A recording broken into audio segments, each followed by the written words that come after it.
जीवन पहले से तय है, आपको सिर्फ उस पर चलना है।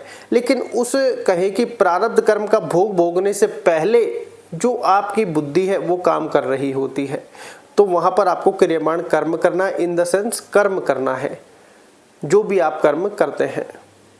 और जो इंसिडेंट जहां पर आकर होना है तय समय पर, वो वहां पर आकर होगा। बहुत सी बार आप प्रयास नहीं करते, सफलता मिल जाती है। बहुत सी बार आप प्रयास नहीं करते, पैसे आने लग जाते हैं। बहुत सी बार आप इतने एक्सट्रीम प्रयास करते हैं, सफलता नहीं मिलती, पैसे नहीं आते। ये सब क्या है? ये जीवन के सुख दुख का भोग है प्रारब्ध कर्म के अनुसार। बहुत सी बार बहुत अत्यधिक मेहनत करने के बाद भी मामूली सा फल मिलता है या फिर फल नहीं मिलता, असफलता हाथ लगती है और हम टूटकर बिखर जाते हैं। और बहुत सी बार बहुत कम मेहनत करने वाला व्यक्ति बहुत अधिक धन अर्जित कर लेता है, या फिर कहे कि उसको सफलता जल्दी मिल जाती है, नौकरी जल्दी मिल जाती है। अब ये क्या है? क्या ये पहले से तय है? देखिए दोस्तों, जीवन में सुख दुख, इसको समझने वाला कॉन्सेप्ट है कि जब दुख आएगा तो असफलता मिलेगी, पैसे का फ्लो रुक जाएगा, पैसे नहीं आएंगे, आपका हो सकता है अपमान भी हो, तो ये सारी चीजें पहले से है। अब सुख का भोग, जब दुख का भोग आपके उसमें लिख दिया गया है, तो सुख का भोग भी सफलता मिलने लग जाएंगी, पैसे का फ्लो आने लग जाएगा, पैसा बढ़ने लग जाएगा, चारों तरफ से पैसे आने लग जाएंगे, नौकरी मिलने लग जाएगी, सक्सेस पर सक्सेस मिलने लग जाएगी, मान होने लग जाएगा, सम्मान होने लग जाएगा, और आपको ऐसा लगने लगेगा कि सब कुछ मैं कर रहा हूँ। दुख की परिस्थिति में भी आपको यही लगना चाहिए ना कि सब कुछ मैं कर रहा हूँ, मेरी वजह से दुख है। जब आप भाग्य को, भगवान को दोष देते हैं, सुख की परिस्थिति में व्यक्ति को यह लगता है कि सिर्फ मैं कर रहा हूँ। बस यहीं पर दोनों बातें समझने की है कि तय समय में दुख आया, तय समय में सुख आया, आप उस बीच की कड़ी हैं, जो दोनों अवस्था को आपको भोगना है, जो दोनों अवस्थाओं को आपको भोगना है। और इसमें बहुत ज़्यादा किंचित मात्र ही संभावना है कि आप इसको बदल सकते हैं।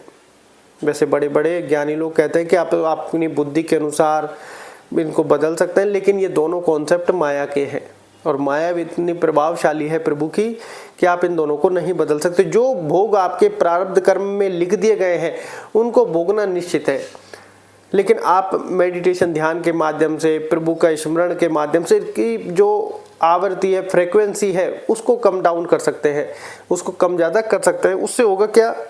कम डाउन ऐसे कर सकते हैं कि जो बड़े आकार में कोई चीज़ होनी वो छोटे में हो जाए, या फिर कहें कि हमारा मानसिक संतुलन बना रहे।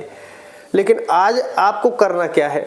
देखिए दोस्तों, प्रारब्ध कर्म ये सबको भोगने हैं, हमारे कर्मों के अनुसार बने हैं, इसमें कोई किंचित मात्र संदेह नहीं है।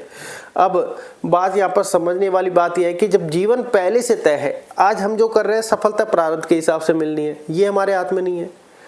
आज हम जो दुख भोग रहे हैं, ये दुख हमारे हाथ में नहीं है, क्योंकि कोई भोगना ही नहीं चाहता दुख। इसके बाद सुख आएगा, वो भी हमारे चाहने से नहीं आएगा। हम तो चाहते ही है कि सुख हमेशा रहे, लेकिन क्या होता है? नहीं होता। देखिए दोस्तों, ये प्रारब्ध कर्म का भोग है, ये सबको भोगना है। आपको करना क्या है? देखिए, हम सब ये मानते हैं प्रारब्ध कर्म का भोग हमें भोगना है, पहला टॉपिक क्लियर है। दूसरा, प्रारब्ध कर्म के भोग से हमें सुख दुख का भोग भोगना है, ये सेकंड टॉपिक भी क्लियर है।